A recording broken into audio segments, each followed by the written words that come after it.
As we celebrate Black History Month, 12 News anchor DeJonique Garrison takes us back 75 years to the Beaumont Race Riot of 1943.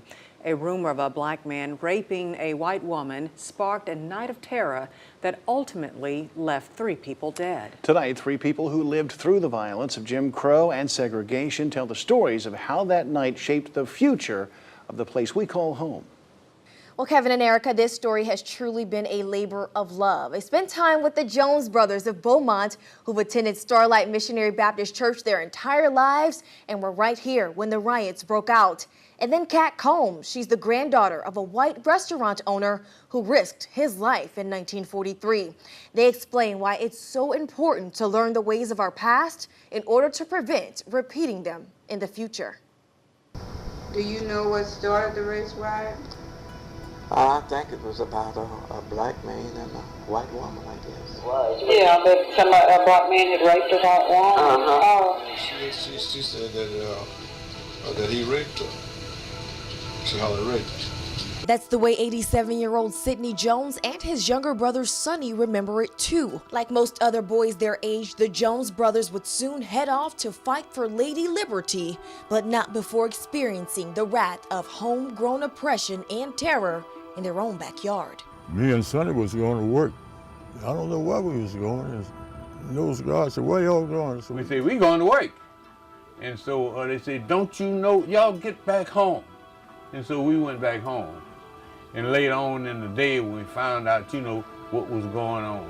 What was going on was a riot. Let's set the stage. Business was booming in Beaumont thanks to wartime work, bringing nearly 20,000 new faces to the Texas Gulf Coast. But that spike in population agitated a fierce feud between blacks and whites fighting for city services. There's a sign up there, colored, white. Limited housing and inadequate access to food. We had food, we had the WPA, this welfare thing. We go, I'll never forget, it was on Fountain and Railroad. Me and my brother was go up there on the day. We had to get behind white people.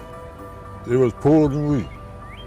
But we had to get behind to go get our lot. When you couple those factors with a regional Ku Klux Klan rally crossing paths with the annual Juneteenth celebration, J.H. Colton, head of the Food Administration, felt the need to send a memo to Washington, foreshadowing what he thought was to come. Once word spread that a white woman had been raped by a black man, Beaumont became ground zero for one of several race riots that swept across America during the summer of 1943. Hear it all. It was terrible. Was it just noise? Shooting and screaming and yeah. According to historic records from the city of Beaumont, close to 2,000 men marched from the Pennsylvania shipyard near the river to the city jail to punish the alleged rapists by hanging. Records show not only did the guards refuse to release the prisoner, his accuser could not make a positive identification, so the group took justice into their own hands. All these main Negro streets, Forsyth, Gladys, and Irving. That's where all the Negroes hung out at, and that's where all these white folks came. Witnesses tell historians they came wreaking havoc. Black homes were ransacked, black businesses were burned, and black people were terrorized. Some had hoods on their heads, but they all had bats, they all had rocks, they all had Molotov cocktail, and they were all white. Catherine Combs recalls the memories of the riot passed down from her grandfather, R.D. Tapman. Now, Tapman owned a hamburger joint that once stood in this very spot. As the rioters made their way past his business into black neighborhoods, Combs says her grandfather refused to stand on the wrong side of history. So he jumped in his car and drove to the neighborhood where his black cook cowered in terror. He got the cook, the wife, and the 2 small children. And when he came back out, they were waiting for him again.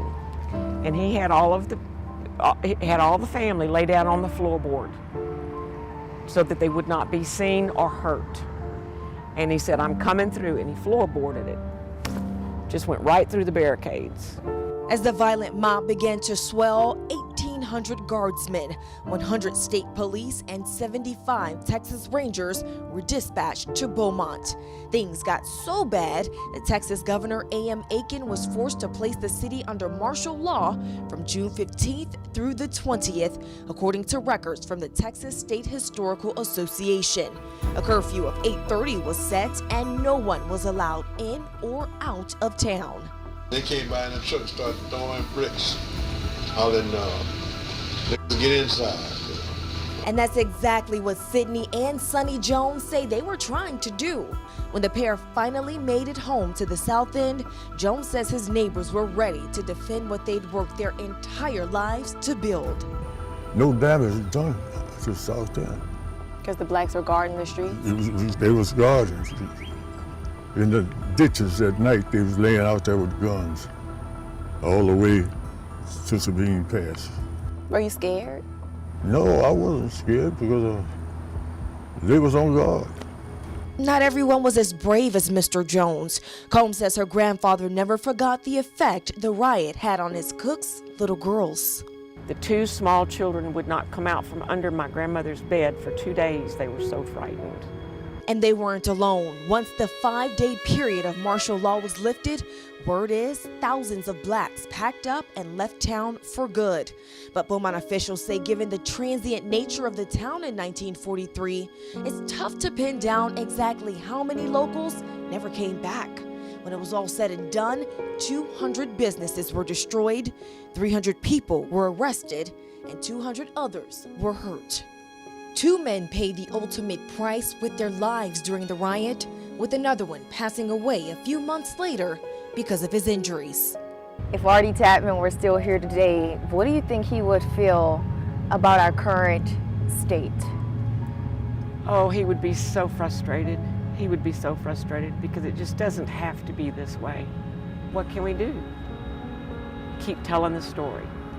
A story that unites Combs to the Jones brothers, who had to endure visceral acts of violence and overcame the shackles of segregation. Exactly 20 years after the riots, Sonny would go on to become one of the men who integrated the very transit system that played a part in sparking the riot. But he was determined to make his way to the front of the bus. I knew my position in society.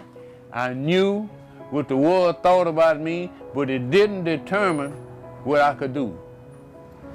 People need to try. They need to try to learn what their history was so we don't continue to repeat. That's my wish. That's my wish. A wish that Jones says is within reach if we all just follow the golden rule.